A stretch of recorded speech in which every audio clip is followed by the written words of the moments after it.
दोस्तों इस वीडियो में मैं आपको बताऊंगा कि Redmi Note 10 मोबाइल का लाउड स्पीकर किस तरह तब्दील करेंगे। तो दोस्तों सबसे पहले इसका बैक कवर खोल ले।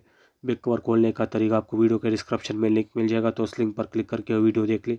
और बिल्कुल इस तरह आपने इसका बैक कवर खोल ले। बैक कवर खोलने के बाद इसके सिम ट्रे निकाल ले और इसके सारे पेज खोल ले, लेकिन कैमरा ग्लास के जो पेज है इसके खोलने के बाद इसको कैमरा ग्लास निकाल ले और इसके नीचे पेज लगते हैं दो पेज, वो पेज खोल कर इसके और पेज खोल ले। सारे पेज खोल ले। पेज खोलने के बाद इसकी जो बैक बॉडी है इसको खोल ले, लेकिन उससे पहले फिंगर का जो रिबन होता है उसका जैक मेन बोर्ड पर लगा होता है, तो वो जैक निकाल कर इसकी जो बैक बॉडी है ये खोल ले। इसी सिम ट्रे वाली जगह पर नाखून या चिमटी वगैरह घुसा के इसके बॉडी बाहर निकाल ले।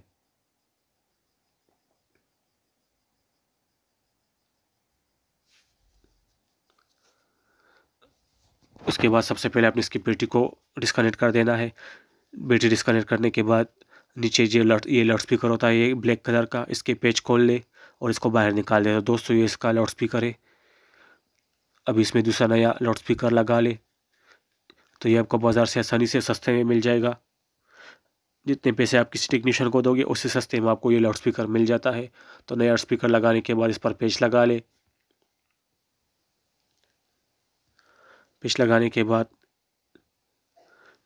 इस पर ये बैक बॉडी दोबारा लगा ले। इसको बिल्कुल सीधा रख कर साइडों से थोड़ा सा जोर दे देते, ये खुद ब खुद फिट हो जाएगी, ज़्यादा जोर देने की ज़रूरत नहीं है। और इसमें फिंगर का जो रिबन होता है उसका जैक लगा ले और इस पर दो पेच लगा ले कैमरा ग्लास के नीचे जो लगते हैं। उसके बाद इस पर कैमरा ग्लास लगते और इसके सारे पेच लगा ले। तो दोस्तों आपने इस पर वही पेच लगाने हैं जो पेच आपने ऐसे उतारे थे, दूसरे पेच नहीं लगाओगे। उसके बाद इस पर बैक कवर लगा ले। तो बैक कवर लगाने का तरीका आपको वीडियो के डिस्क्रिप्शन में लिंक मिल जाएगा, तो उस लिंक पर क्लिक करके वीडियो देख ले।